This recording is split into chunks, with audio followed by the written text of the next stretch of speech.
Hello friends, followers and channel members, welcome to this special Sim Update 7 video for Microsoft Flight Simulator 2020. In this video we are going to be checking out all the latest new features and aircraft as well as the improved weather. We've got new scenery, new airports, new missions, tutorials, and of course we have the new replay feature which we're going to give you a walkthrough tutorial on as well, so stay tuned for that. Sim Update 7 also brings the option to utilize DX12. However, this is still in beta and still being tested. So unless you have a really powerful PC, early reports are that DX12 is actually not worth using at the moment in Microsoft Flight Simulator. And if you fly the fly-by-wire aircraft and their mods, then they too are saying stick with DX11 for now. DX12 will have its place in the future, I'm sure, but for now it's not really been utilized properly. This update then takes us to version 1.21.130, and there is a link for these release notes down in the video description because they are quite comprehensive. They've gone through and changed a heck of a lot for this Sim update. Everything I've seen so far, I'm glad to say, has been for the better. The update is downloaded in the usual way. After launching Microsoft Flight Simulator, it'll check for updates and let you know that there's a mandatory update available. After selecting OK, this will then take you to the Microsoft Store, if of course you've used the store to purchase the product. Now, if like me, sometimes you struggle to actually get the update to display in the store, you can see here I've got 27 updates showing. A quick scroll down to the bottom says that that's it, and I can't see Microsoft Flight Simulator anywhere, either on the ready to install button. So what I tend to do is if I just go to the home page and just find Microsoft Flight Simulator itself, either if it's displayed or if I have to type it into the search bar, I can select it here, and the moment I do that and it comes up, well, suddenly I go from 27 pending updates to 28. There it is. I can then select that, scroll down to the bottom, and suddenly it has started downloading. Let the initial installer file download, and then once that's finished you can launch the product again. The size of the update all depends on which version of Microsoft Flight Simulator you have. I have the Premium Deluxe version, so my update is 33.39 gigabytes, which took me in total around 4.5 to 5 hours to download once it finished unpacking all the files as well. Your download size may vary, so don't be too concerned if it doesn't match exactly what you're seeing on screen here.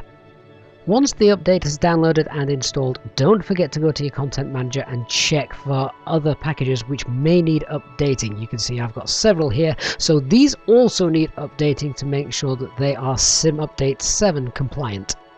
Now that has all been done, a bug which many people discovered straight away on the world map screen, many users are reporting that they can't actually rotate the globe anymore with the mouse. Azobo have acknowledged this and given us the fix, which is basically to go to the options and your control options and make sure that mouse is set to default, and if need be you can also refresh these settings to make sure that you've got the default settings. After that, the world map should work fine. One of the first things I like to do then after any Sim update is just take an aircraft over Manhattan and just check out those frame rates. Well, as I'm looking here, my GPU, I actually limit it to 35 FPS and it's holding very nicely. I have to say I have noticed an improvement in the frame rates overall whilst I've been filming this video and also playing around with the simulator following the update. So in terms of performance, I would say that this has been utilized really nicely. Remember, of course, this is still using DX11 and not DirectX 12. For the moment, I will not be touching that. If you guys have been using DirectX 12 here in the simulator, please leave a comment down below. Let me know how you're getting on with that, but I'm finding many reports from people saying that it has made the simulator into a little bit of a slideshow in places and had a dramatic effect on frame rates. So for now, I'll be sticking with DirectX 11, but always keen to hear what you guys are doing in the community. The weather in the simulator has also been tweaked in the way that the weather's been injected into the simulator, and I must say as well, from a visual point of view, just here and whilst I've been playing around offline, I can see that the clouds, I think personally, look much better than they did prior to the update. We all know that Sim Update 5 really did take a little bit of a hit on the appearance of the clouds, but these are probably looking the best that I've seen them post Sim Update 5. Let me know what you guys think as well. I want to know if your clouds are looking like you remember them prior to Sim Update 5. These are looking really nice. Another feature that has been added to the weather menu now is you can actually go in, and if you're going to use live weather, you can actually get the METAR for any airport. So once you're using live weather, just click the big blue METAR button. Once you've done that, you'll then get a drop down menu and you can select which airport you want to see. If I just go for Newark, because I'm kind of heading in that general direction at the moment, there we can see the METAR. It says few clouds at 5,000 feet. Well, let's just pan that camera around a little bit, and if I have a look, that looks pretty darn close. And I know many times we've been flying on VATSIM and even in the live streams, I'm sure you'll have seen that the METAR has not really looked too close to what has been reported. I'm going to keep a close eye on this over the next few flights that I do to see how well this has been represented in the simulator. But for me, I think that looks absolutely great. So let's take another look then at other features that have been added to Sim Update 7. Extra flight training tasks have been added, and these have been done in conjunction with FS Academy. So you can see there we've got basic handling, takeoff, landing, etc. And you can obviously go through these at your own pace, but FS Academy have been stepped in to help bring these to life. If we go to the activities page, you can see that we're familiar with all of these, but if I continue to move across, just having a look, I haven't really done any of those, have I? But the big one is the Reno Air Races, which you need to purchase and download if you want to take advantage of it. Now at the moment there is an offer, as you can see, and this looks like, when you look at the actual price of it and what it's been discounted to, it looks like a really great offer. There are so many aircraft available for you to download and use, and one of the things which I was concerned about was that you couldn't pick just one aircraft. Well, actually it turns out you can. So you can select each aircraft individually, so you could just buy one or two rather than buying the entire collection if that's what you want to do. Let's take a look then at one of the highly anticipated releases for this update, and that is the F-18 Super Hornet. Now, the Marine Corps Air Station Miramar has also been added to the simulator, and of course looks absolutely fantastic, as we can see here with all the ground static aircraft. And the Patrick Space Force Base is also a new handcrafted airport that has been added to Microsoft Flight Simulator following this update.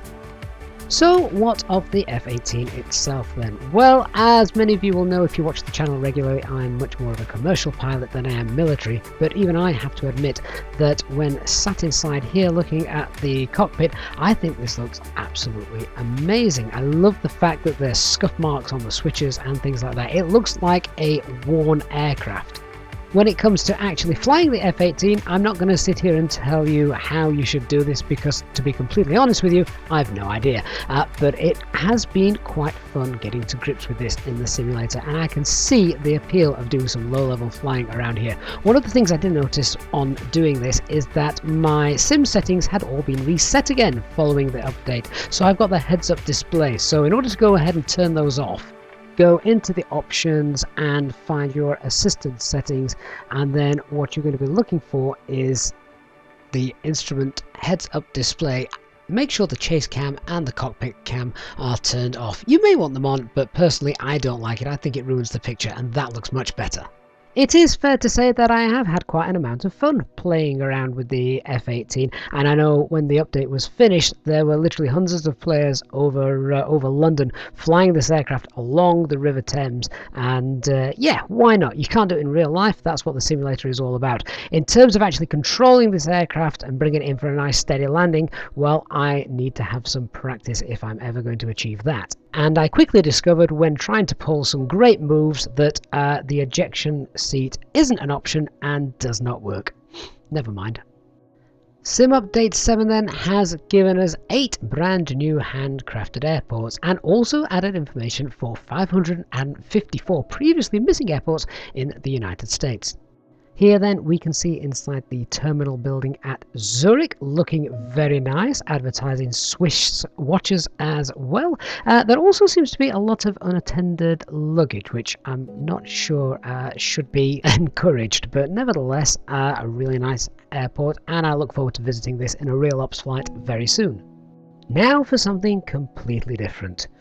Azobo have teamed up with the German company Velocity to bring us the Volocopter, a vertical takeoff and landing aircraft, which is essentially just a drone for people. It's tipped that these are going to be used as air taxis in the future, although they are incredibly expensive.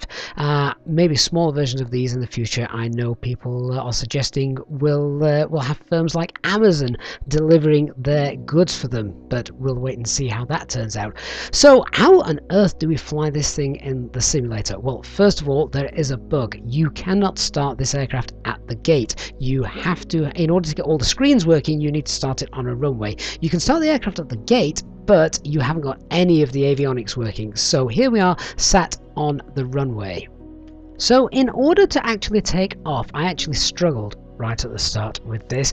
I use the TCA Captain's Pack Airbus edition from Thrustmaster, and in order to actually get ourselves up off the ground, the only way I could do it without going into the settings and playing around was to use the reverse thrust part of the thrust levers. So the more thrust, or rather the more reverse thrust you added, that increased the lift of the Volocopter, and it is actually incredibly stable. In order to turn around, we use the rudder, or on the side stick. Of course, you can twist your side stick if you have the Captain's Pack from Thrustmaster, and yeah, it's really stable, and I expected it to be a little bit more like a helicopter to fly, which I'm no good at flying those either, but this is completely different.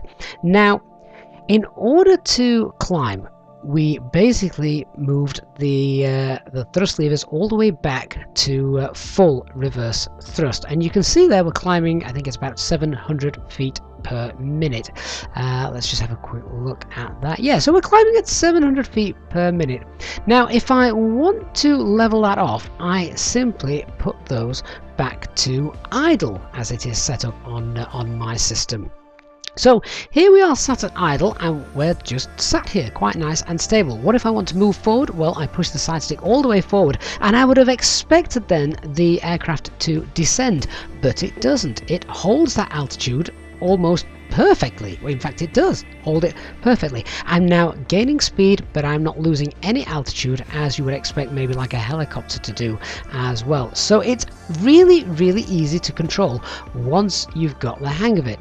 So we're moving along now, as you can see, forward. I'm holding a nice steady altitude, I'm gaining speed, and unfortunately the one thing you can't do on this, it's not like fly-by-wire with the Airbus. You can't let go of the side stick and it will just continue to move forward. The moment you'd let go of the side stick, that is when you would just come back to a stationary halt. But this aircraft gives you great opportunities for sightseeing.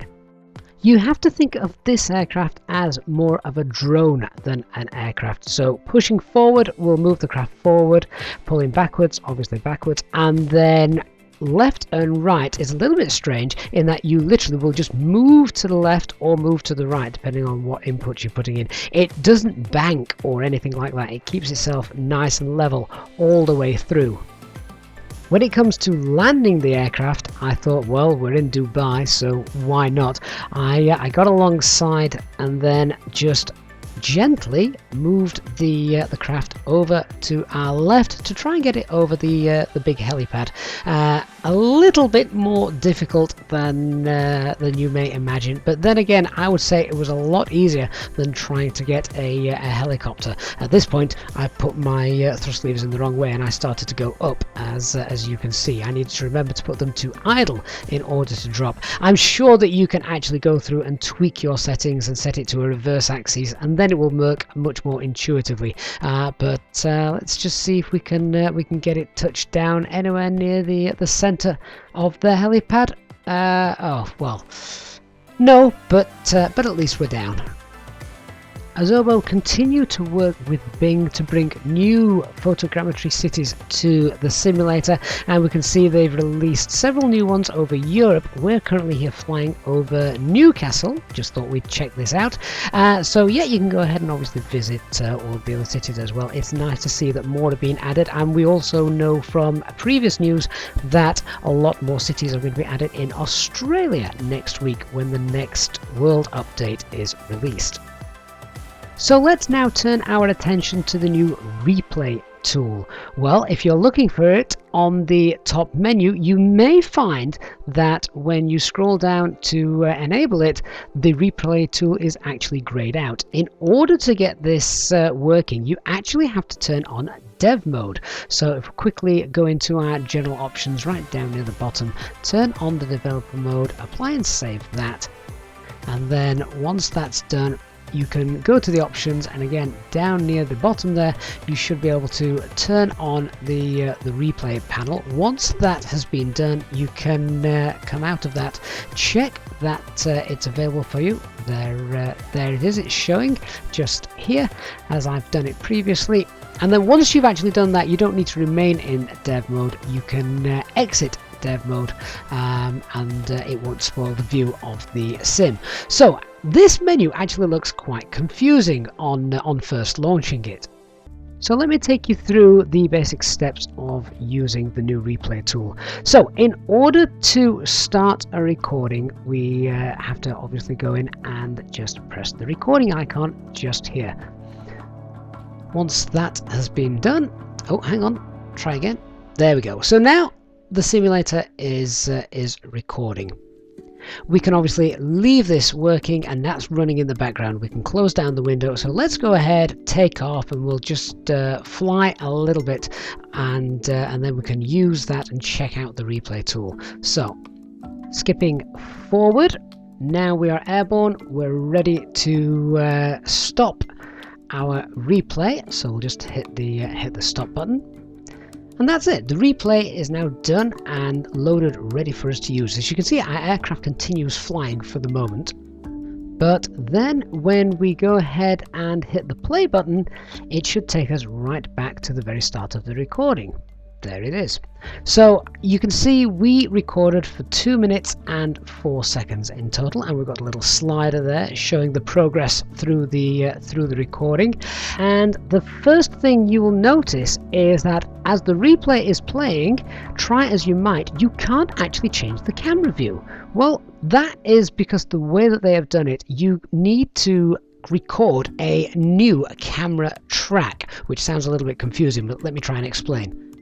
So what you are seeing here is the initial instant replay. That is every camera change that I did whilst I was filming it to begin with is now being shown again. So every camera movement, every camera switch, etc. is being shown. But if I actually want to move the camera around, I need to create a new track recording. So I need to hit the recording button underneath where it says camera track recording. And now this that you're seeing here is me moving around again. As you can see now, I can pan around inside the flight deck, and yeah, so a little bit confusing the way it's laid out, but this is now a new camera track. This will become track 2, so I can run the replay again and I can watch it via track 1, or I can watch track 2. So I've just hit stop there, and the moment I stop, the camera remains in position and the aircraft flies off. Now you can watch your replay and record as many different camera track recordings as you wish. I've just paused the simulator here, paused the replay, and as I flick through you can see there's track 2. I've also gone ahead and created a track 3, track 4, etc., track 5. Now obviously we don't need to have all these, so you can actually go in and delete these. Track 1, remember, is your initial recording that you did when you were flying. So let me go through and delete all the extra ones. So now let's go all the way back to track 6. Have I got 6 there? Yes, I have. So 6, we'll delete that, delete 5, delete 4, delete 3. And yeah, so track 2 is deleted. Now I'm just back to track 1, which, as I stated, was the initial recording. Now with the camera track recording not happening, so we're back in our initial state, we can also move the slider left and right in order to progress and return back to the very start of the recording. You can't do this while the replay is playing, and you can't do this whilst you are doing a new camera track, so a new camera track has to be stopped. You can also then, once you're happy, save your recording. Once that's all been done, of course, you'll then be able to load the recording again next time you're in the simulator. Now, a really nice feature is this set sequence location. What this does is it allows you to regain control of your aircraft from a particular point of your replay. So here you can see we're halfway through the particular flight, and then if I set the sequence location, then now I have control. This is not a replay, I am flying live and not very well. But yeah, it essentially means that if you wanted to, you could record yourself coming in for a landing, and then you could use the replay function to go back and take control of the aircraft on the landing again and just do it over and over again.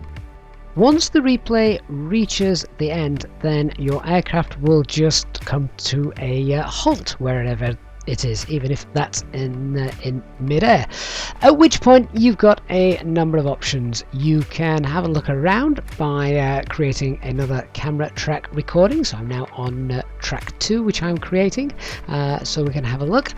Or if you want to, you can just resume control of your aircraft by hitting the set sequence recording. So there we go for sim update number 7. I'm really anxious to hear what you guys think of this update and how it's gone for you. We know from past updates that not everything always goes smoothly. I'm happy to say that this one really has. I've got better frame rates, the weather graphics look much better, we've got new airports, we've got new scenery. I'm also happy to report that I haven't come across any mods yet which this update has broken, and that includes AIG Traffic, which you know that I use as well. Aerosoft Traffic 2 is also working seamlessly if you're using their simple traffic. Ultimately though, I think the big game changer is going to be the replay tool. Now we know this is still in beta, so they're still testing it. It's very early days for this, and I find the interface a little bit clunky, but hopefully that will be refined as we go on. Let me know what you guys think as well to all of the new features following this update.